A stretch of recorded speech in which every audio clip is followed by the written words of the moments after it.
Bismillahirrahmanirrahim. Assalamualaikum warahmatullahi wabarakatuh. Kembali lagi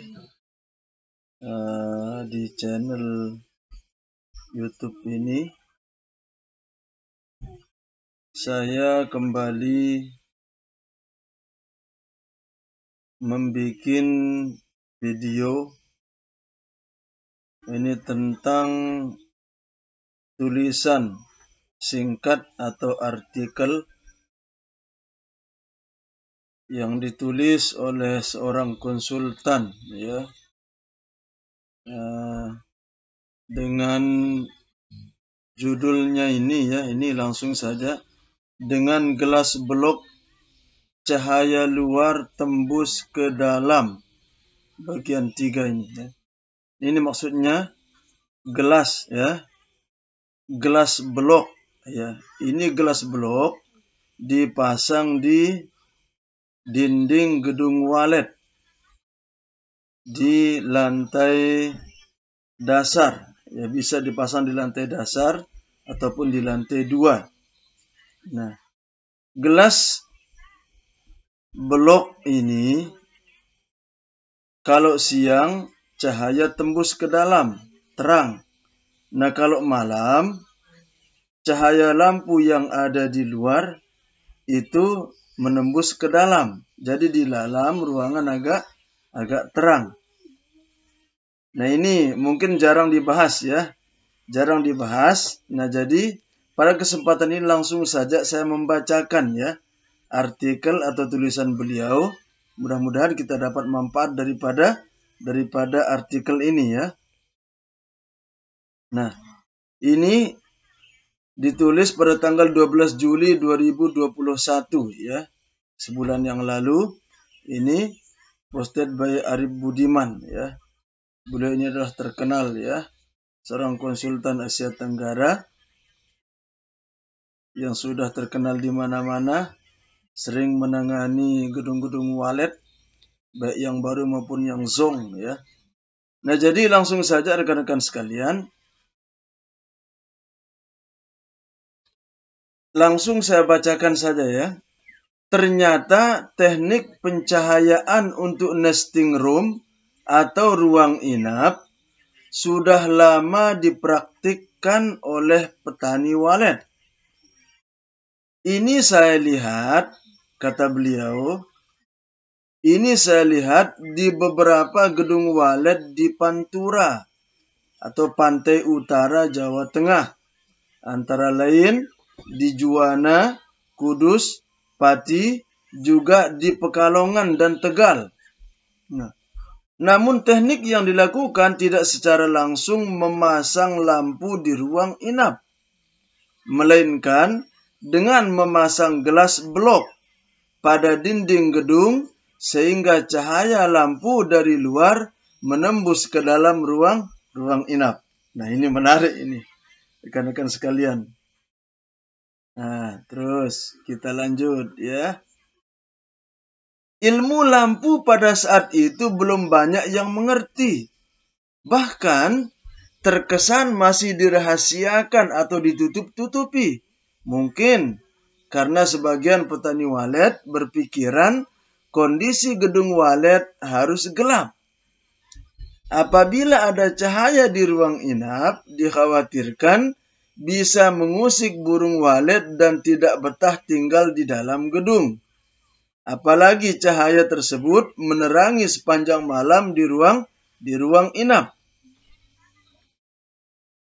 Hanya gedung walet tertentu saja yang saya lihat, ini karena beliau yang menulis, ya. Hanya gedung walet tertentu saja yang saya lihat menggunakan teknik pencahayaan.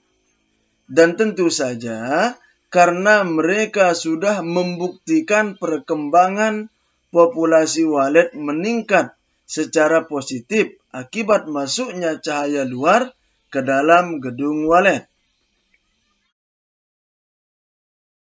Rekan-rekan sekalian yang berbahagia dimanapun berada, sebenarnya dengan memasang gelas blok, cahaya luar yang masuk ke dalam gedung itu bukan hanya di malam hari saja.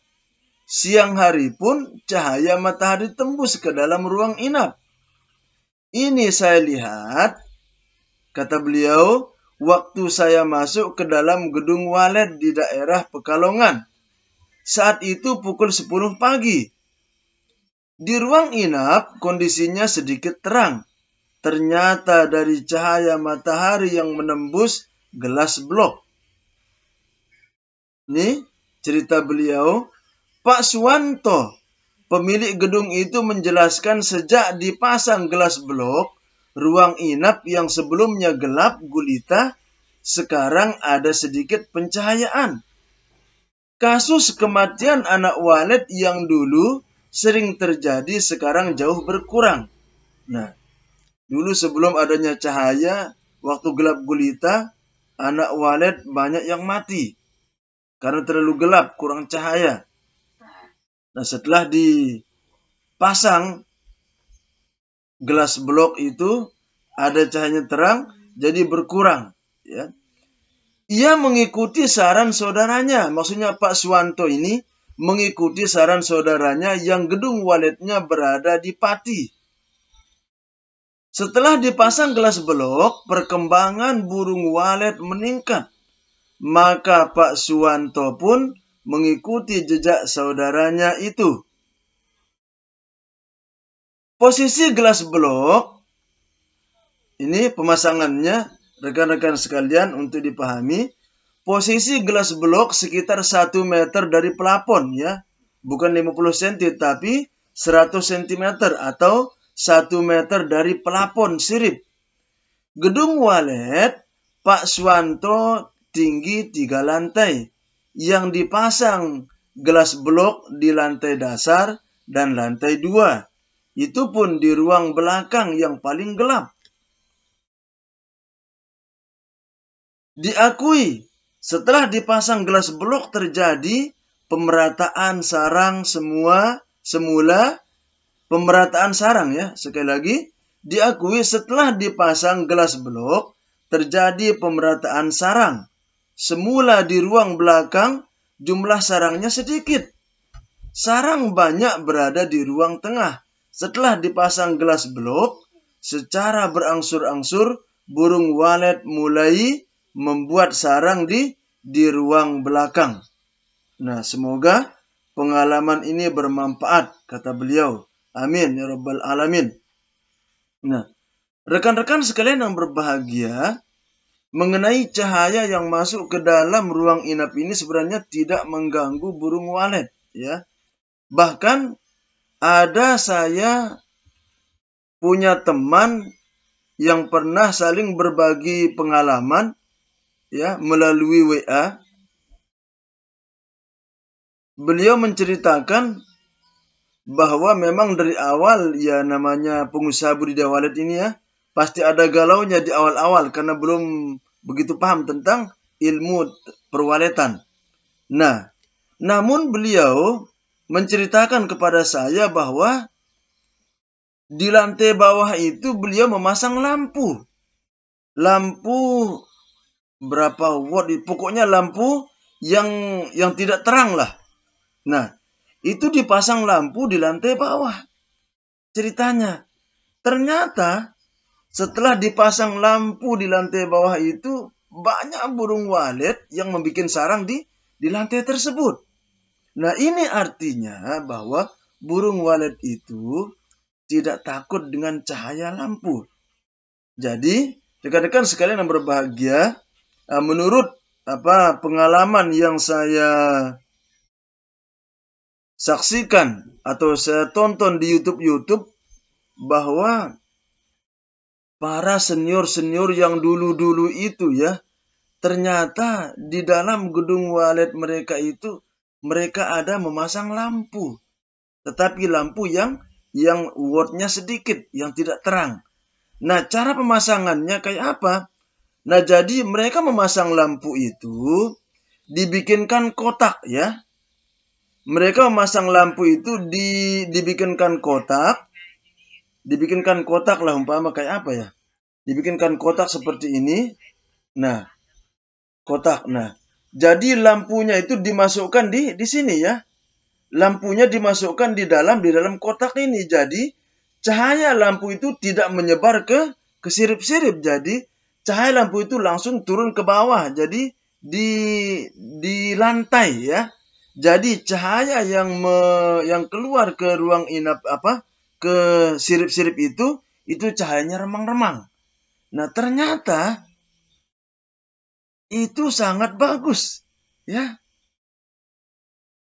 Sangat bagus. Coba nanti sekali-kali rekan-rekan sekalian, coba Anda buka channel YouTube ya. Gedung-gedung walet, judul-judulnya cari nanti di situ. Gedung-gedung walet yang menggunakan lampu di dalam ruang inap. Nanti di situ pasti banyak yang menggunakan lampu di ruang inap. Bahkan di Cina juga ada yang saya saksikan itu di YouTube-nya itu dipasang lampu di dalam ruang inap. Nah, jadi karena kita pengetahuannya, kita taunya di ruang inap itu harus gelap ya. Jadi kita bikin yang gelap. Nah, begitu ya. Nah, jadi ini pengalaman baru ya. Ini sebagai tambahan wawasan saja. Nah, mungkin segera ini yang dapat saya sampaikan. Semoga artikel yang saya bacakan ini bermanfaat. Karena beliau juga di akhir tulisan beliau ini, semoga pengalaman ini bermanfaat, kata beliau Pak Arif Budiman ini. Nah, share artikel ini. Nah, beliau minta di-share supaya banyak teman-teman yang mengetahui tentang masalah pencahayaan ini. Nah, jadi saya tidak menge-share, tapi saya bikin berbentuk video untuk ditonton. Ya, nah, jadi demikian. Mudah-mudahan ini bermanfaat bagi kita, terutama bagi para pemula.